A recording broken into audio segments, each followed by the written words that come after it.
오늘 나에게 주시는 성령님의 감동, 성령님의 생각대로 여러분의 삶을 내어 맡겨보십시오. 그러면 여러분의 통로가 주님의 귀한 축복의 통로가 될 줄 믿습니다. 오늘도 주님의 귀한 은혜를 아는 우리가 모두 될 줄 믿습니다. 신약 성경 제아간 성경 121쪽입니다. 누가복음 제15장 11절에서 14절 다 찾으셨으면 제가 한 절 여러분이 앉아 이렇게 봉독하겠습니다. 또 이르시되 어떤 사람에게 두 아들이 있는데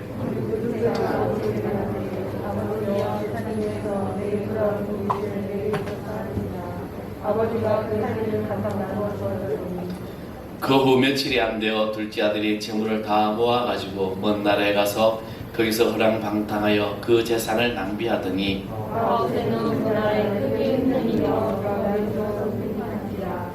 가서 그 나라 백성 중 한 사람에게 붙여 사니 그가 그를 들로 보내어 돼지를 치게 하였는데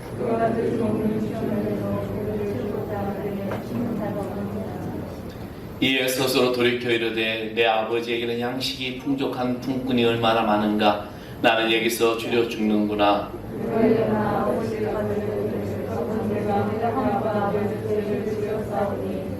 지금부터는 아버지 아들의 일컬음을 감당하지 못하겠나이다.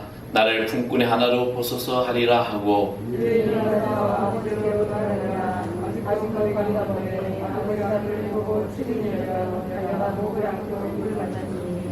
아들이 이르되 아버지여 내가 하늘과 아버지께 죄를 지었사오니 지금부터는 아버지 아들의 일컬음을 감당하지 못하겠나이다 하나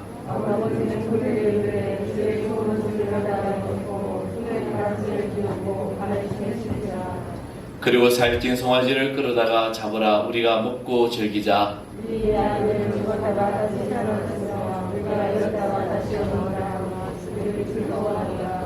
아멘. 그들이 즐거워하더라. 할렐루야. 오늘 주님의 은혜로 여러분의 모든 삶이 즐거워하는 귀한 축복이 나타날 줄 믿습니다. 지금 태풍이 올라오고 있고 제주도 한라산이 250mm 물 폭탄에서 터졌다고 합니다. 여러 가지 모든 일어난 상황이 우리가 정말 기도해야 될 때인 것을 늘 또 상기시키는 한 현상이라고 말할 수 있습니다. 이 탕자의 비유를 이야기하면서 우습게 이야기가 있습니다. 이 돌아온 탕자가 돌아왔을 때 제일 싫어했던 것이 무엇이었을까? 살찐 송아지가 제일 싫어했다고 합니다. 그가 잡혀가지고 그죠? 우리는 지금 신앙생활을 한다 그러고 하나님을 믿는다고 합니다. 우리는 하나님이 없다 또 하나님은 안 계시다고 이렇게 주장하는 자들을 무신론이라고 이야기를 합니다. 하나님 계시다 살아계시다 그래서 바로 유신론이라고 이야기를 하죠. 무신론자들과 유신론들 사이에서 가장 첨예한 논쟁의 초점 가운데 하나가 뭐냐면 인간이 신을 만들었느냐 신이 인간을 만들었냐는 것입니다. 그러니까 인간이 신을 만들었냐 아니면 신이 인간을 만들었냐. 물론 우리 하나님을 믿고 우리는 천지창조의 모든 역사를 우리가 믿기 때문에 하나님이 우리를 창조했다라고 믿고 우리를 만들었다고 믿고 있지만 무신론자들은 그게 아니라 사람들이 하나님을 만든 것이고 사람들의 생각 속에 신을 만들었다라고 생각을 하고 믿고 있다는 것입니다. 그래서 이 무신론자들은 신은 존재하지 않고 만든 것이다. 이것이 바로 그들의 주장입니다. 그러나 우리는 소위 신이 없다고 주장하는 무신론자들의 똑같은 논리와 똑같은 지적을 할 수가 있습니다. 왜 그들이 신이 없다라고 주장하느냐? 그것도 신이 없으면 좋겠다라고 생각을 한 것이냐? 이것이 아니냐라고 이것을 반문할 수가 있습니다.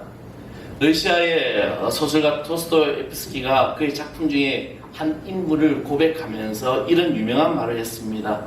범죄 현장에서 사람이 죄를 범하려고 할 때 우리의 마음속에 다가오는 가장 껄끄러운 것이 바로 신이라는 것이죠.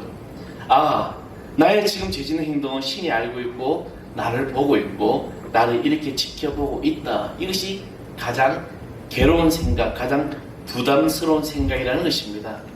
그렇지 않다면 범죄하는 그 모든 우리 마음들이 내가 마음대로 범죄해도 돼 나를 보시고 나를 아시는 분이 없기 때문에 이것은 너무나도 부담스럽고 너무나 마음속에 그리는 그런 생각이기 때문에 그분이 있어서 결국 나는 심판한다는 것입니다. 너무나도 힘든 생각이기 때문에 신이 없었으면 좋겠다라고, 그래서 무신론을 만들어낸 것이라고 우리가 거꾸로 우리가 지적을 할 수가 있는 것입니다. 불행한 천재 철학자인 프레드 니체는 그는 하나님이 죽었다라고 선언했습니다. 그러나 그는 신의식에 결코 그가 자유로울 수가 없었던 이 철학자의 말년에는 결국에는 정신적인 그런 질병을 앓습니다. 그가 발광 직전에 이제 막 휘갈리듯 쓴 메모에 이런 글이 남겨져 있었습니다. 오 하나님이여, 당신의 의식은 유령처럼 내 영혼을 약탈하고 있나이다. 유령처럼 당신의 의식이 내 영혼을 지금 약탈하고 있다라고 고백을 했습니다. 자, 오늘 우리가 읽었던 본문의 얘기는 탕자의 이야기입니다. 우리가 너무나도 잘 알고 있는 말씀이죠. 어떤 집에 두 아들이 있는데 어느 날 둘째 아들이 자기의 몫의 재산을 미리 달라라고 아버지께 단판을 짓습니다.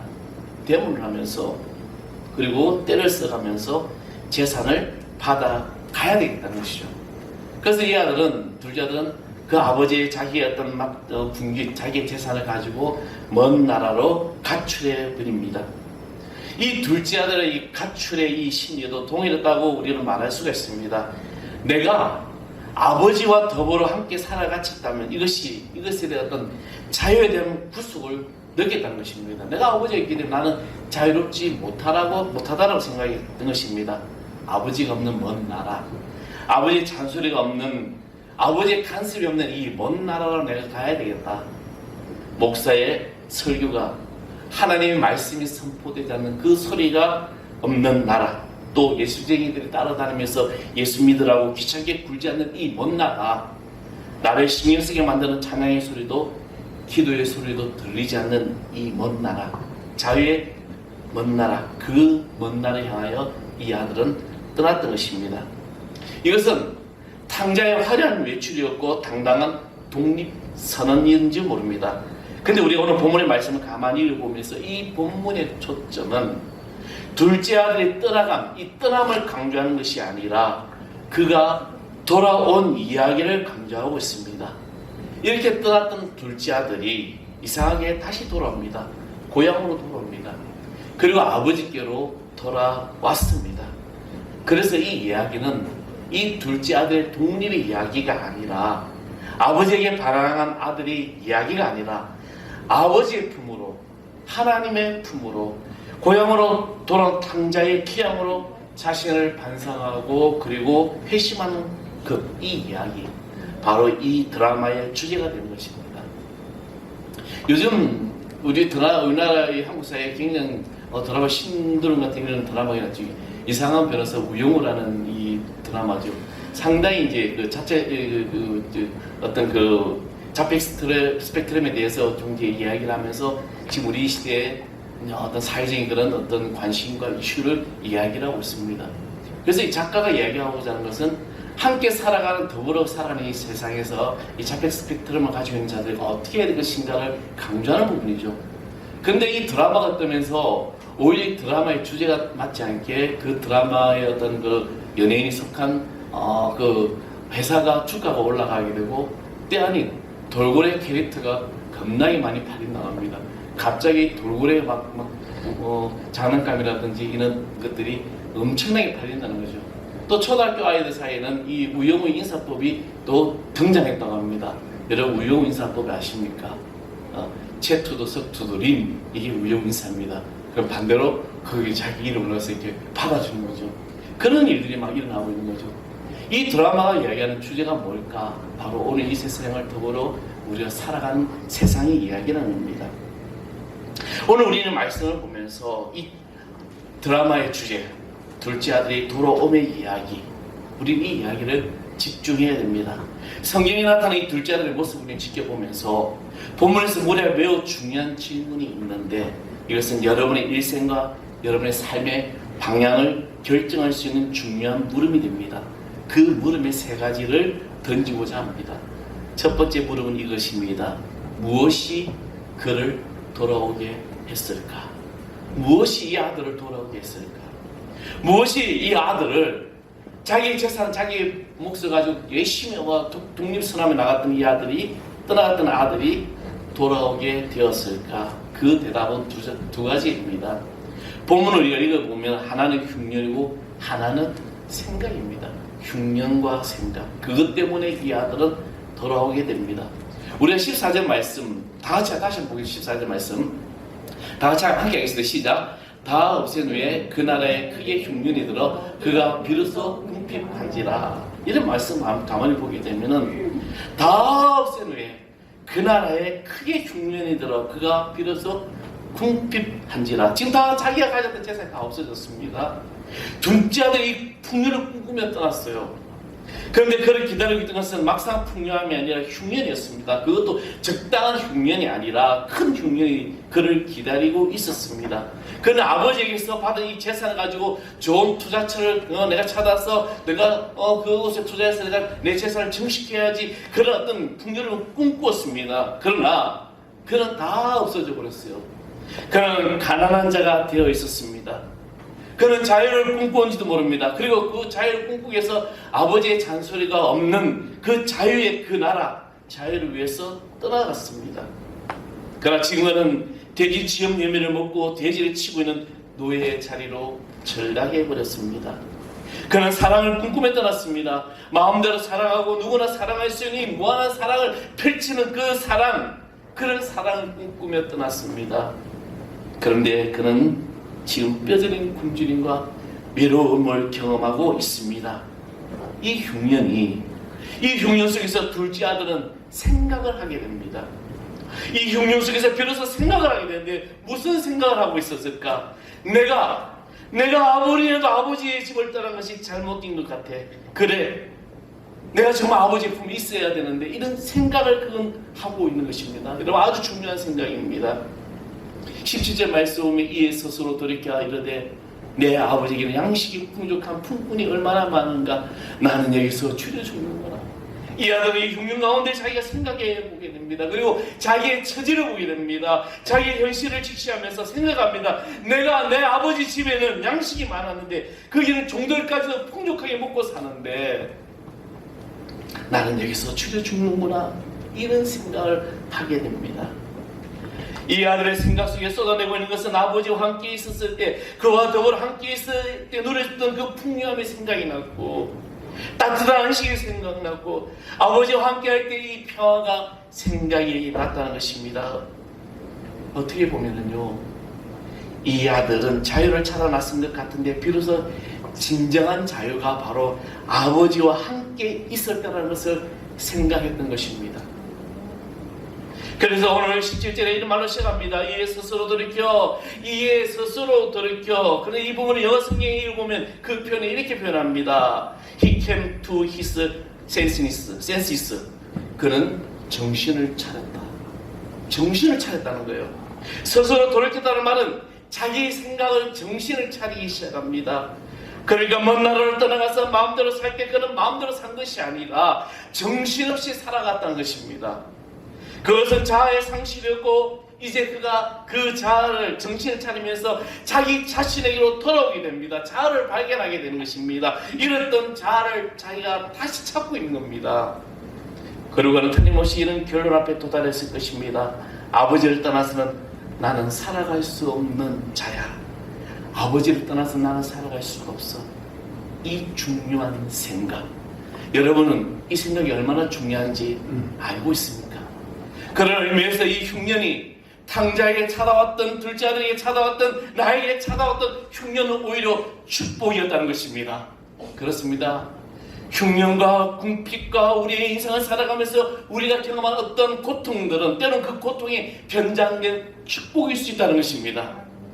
이 흉년 때문에 이 아들 아버지를 생각하게 되고 돌아올 생각을 했으니까 그 흉년이 오히려 축복이 된 것입니다. 아마 금세기에 평신도로서 전 세계에 가장 큰 영향력을 미친 한 사람이 있다면 그분은 영국의 옥스퍼드와 캠브리지 대학에서 제자들을 가르치면서 주옥같은 많은 소설, 그리고 또 그를 책들을 쓴 C.S. 루이스라는 교수일 것입니다. 여러분, 나니아 연대기라는 영화를 잘 알 겁니다. 이 나니아 연대기가 세계적인 베스트셀러입니다. 이 소설을 쓴 작가이기도 한 이 C.S. 루이스가 한 번 옥스퍼드 채플에서 설교를 하고 나왔을 때 어떤 젊은이가 그를 붙들고 이런 질문했습니다. 선생님, 신이 살아계시다면, 하나님이 살아계시다면 지금 이 세상에 형언할 수 없는, 설명할 수 없는 고통이 왜 이렇게 많습니까? 이렇게 질문하게 되죠. 이 질문을 듣고 있던 루이스 교수는 그 젊은이 조용히 내려다보면서 이렇게 대답했다 합니다. 형제요, 이 세상을 살아가는 사람들이 그렇지 않아도 오만하고 교만한데 고통마저 없었다면 사람들은 얼마나 교만하겠는가. 그렇지 않아도 교만한 인간, 그리고 오만한 인간, 고통마저 없었다면 얼마나 사람들은 교만했겠는가. 그리고 이어서 이런 이야기를 합니다. 고통은 말이야, 기먹은 사람들을 끼워주는 하나님의 확성기지, 하나님의 메가폰이야. 고통 속에서 하나님의 음성이 들려오고, 고통 속에서 역경 속에서 하나님의 그 놀라운 일들을 보게 되고, 고통 속에서 우리는 무릎 꿇게 되고, 그때 비로소 사람들은 하늘을 쳐다보고 하나님을 바라보게 돼. 그리고 자기의 어리석음을 알게 돼. 그래서 흉년이 필요한 것이야. 여러분, 궁핍도 여러분 인생의 장에서 필요하다는 것입니다. 흉년이 오거든 아닌 지금 여러분 인생의 장에 흉년이든 고통이든 고난이든 힘든 일이든 이 모든 것들이 생각나거든 기억하십시오. 이 흉년 속에서 내 인생에 내가 내려야 할 결단이 무엇인가를 생각해 보시라는 겁니다. 그러나 사랑하는 성도 여러분, 흉년이 오기 전에 미리 생각하는 사람은 더 복된 사람인 것입니다. 여러분, 이 말이 이해가 되십니까? 다시 말하면 흉년 속에서, 고통 속에서, 내가 고난 속에서 비로소 주님 앞에 돌아오는 사람이 있고, 또 흉년이, 고통이, 어려운 일이 오기 전에 미리 그것을 생각하고 돌아오는 사람이 있다는 것입니다. 더 쉽게 말하면 매 맞고 돌아오겠습니까? 매 맞기 전에 돌아오겠습니까? 그런 얘기라는 것이죠. 무엇이 그를 돌아오게 했을까? 이 두 가지, 흉년과 생각, 그리고 내 인생의 가장 내가 경험한 아픔들, 고통들, 이런 모든 것들이, 그리고 그 모든 것들 나의 진지한 생각으로 그것이 나를 주님 품으로 돌아오게 한다는 것입니다. 오늘 우리는 이 땅을 살아가면서 얼마나 많은 일들을 만납니까? 그리고 또 인생의 도상에서 어려운 일을 만나면서 우리는 어떻게 합니까? 때로는 자포자기할 때도 있고 원망할 때도 있지만, 그러나 기억하십시오. 그 일을 만날 때 하나님이 나를 돌아오게 하시는구나. 하나님을 나를 품어주게 하시는구나. 하나님이 나를 기억하게 하시는구나. 이 믿음의 깨달음이 있는 우리 모두에게 간절히 축원하겠습니다. 그리고 두 번째 질문은 이것입니다. 어떻게 그는 돌아와야 했는가입니다. 이것도 두 가지입니다. 떠남과 돌아옴의 행동이라는 것이죠. 이 두 가지를 통해서 그가 돌아오게 됩니다. 여러분, 우리는 언제까지 생각하고 있겠습니까? 생각은 참 귀하고 중요합니다. 물론 생각해야 돼요. 이 생각은 전환점입니다.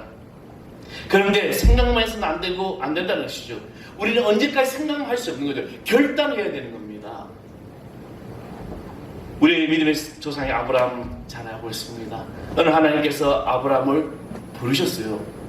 하나님께서 약속 땅을 너희를 약속 땅을 줄 거라고 약속했을 때 그는 어떻게 합니까? 하나님이 나에게 약속 땅을 주신다고 하셨지 하고 생각만 하고 있었던 것이 아닙니다. 아브라함은 자기 자신의 살아왔던 그 갈대아우르, 삶의 터전인 그곳, 모든 기반을 다 세워놓은 그곳에서 떠나기 시작합니다. 바로 떠나갑니다. 그냥 하나님의 명령이 떨어지자마자 떠나버립니다. 약속의 땅으로 적과 오르는 그 약속의 땅으로 아브라함은 떠나가게 됩니다.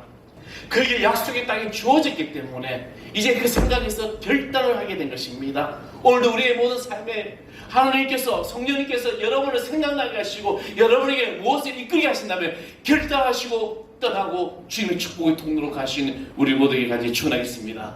그래서 하나님께서는 지금 저의 모든 삶을 다 아시고 계신 것이죠. 히브리서 11장 6절에 보면 믿음이 없이 하나님을 기쁘시게 못하나니 하나님께 나아가는 자는, 하나님께 나오는 자는 그가 계신가, 그가 상 주시는 자임을 반드시 믿어야 할지니라. 아멘. 하나님 우리 앞에 나아간 자는 우리에게 놀라운 축복을 주신다는 겁니다. 일어나서 아버지께로 돌아가면 아버지는 나를 받아주실 거야. 사랑하는 성도 여러분, 이것을 믿으십시오. 아버지는 결코 나를 쫓아내지 않는다고 성경은 분명히 말씀하고 있습니다.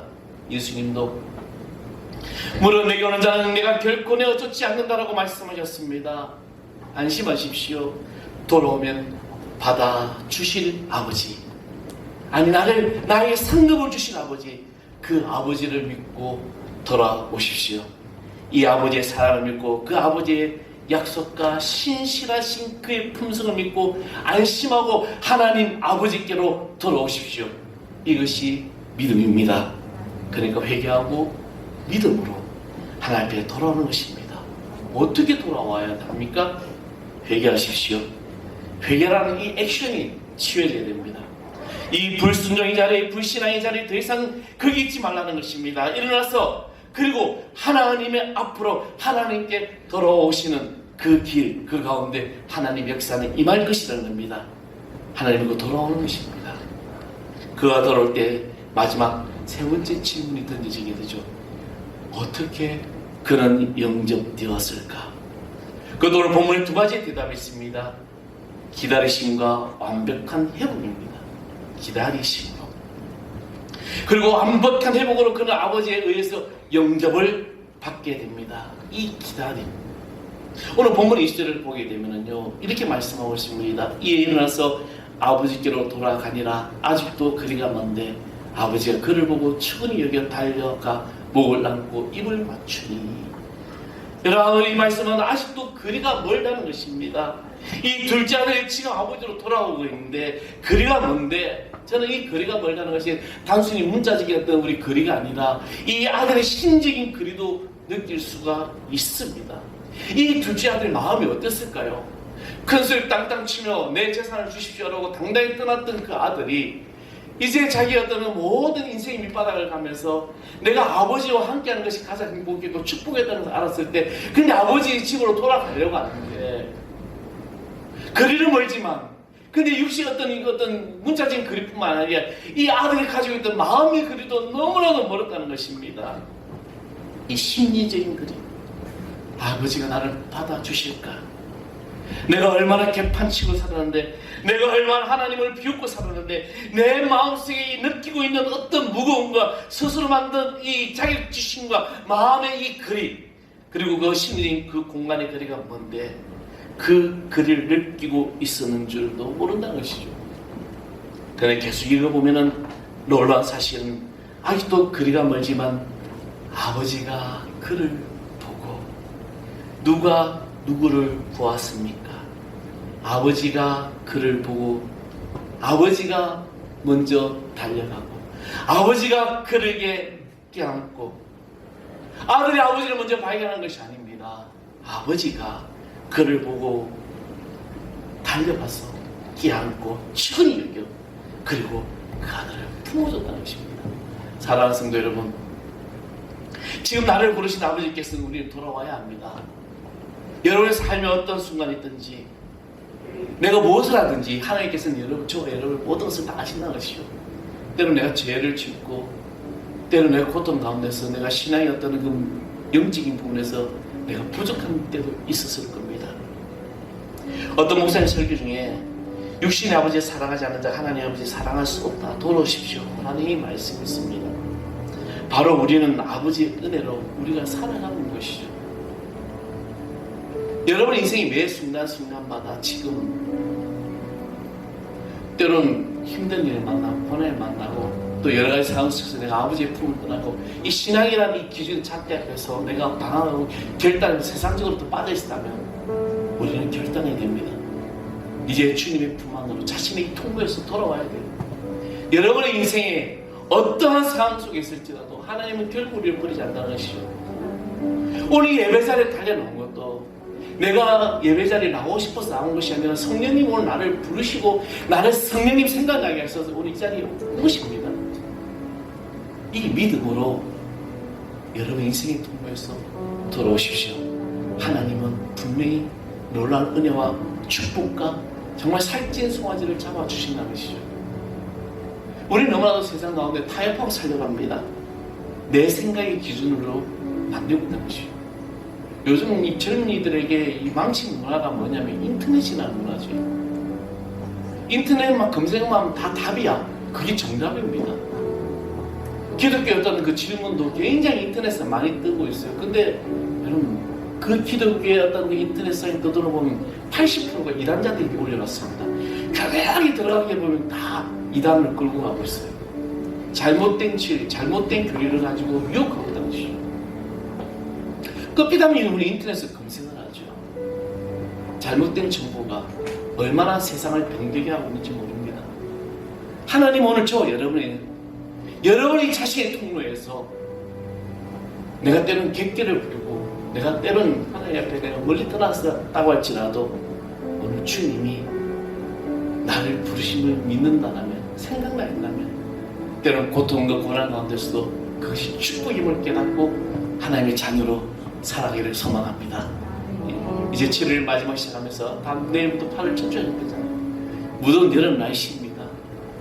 불쾌지수도 올라가죠. 때론 짜증도 나죠. 그럼에도 불구하고 하나님이 오늘 저와 여러분을 통해서 주시는 은혜의 말씀, 오늘 나에게 주시는 성령님의 감동, 성령님의 생각대로 여러분의 삶을 내어 맡겨보십시오. 그러면 여러분의 이 통로가 주님의 귀한 축복의 통로가 될 줄 믿습니다. 오늘도 주님의 귀한 은혜를 아는 우리가 모두를 줄 믿습니다. 우리 아까 찬양팀이 들었던 찬양이 있지요. 은혜 아니면 살아갈 수가 없네. 오늘도 나의 모든 삶이 주님께서 주시는 호흡마저도 다 주의 것이고 모든 것이 주님의 위로와 축복이 우리에게 있다는 것입니다. 우리 다 같이 찬양하시면서 주님께 오늘 삶을 고백하는 기회 시간 되길 바랍니다. 은혜 아니면 살아갈 수가 없네.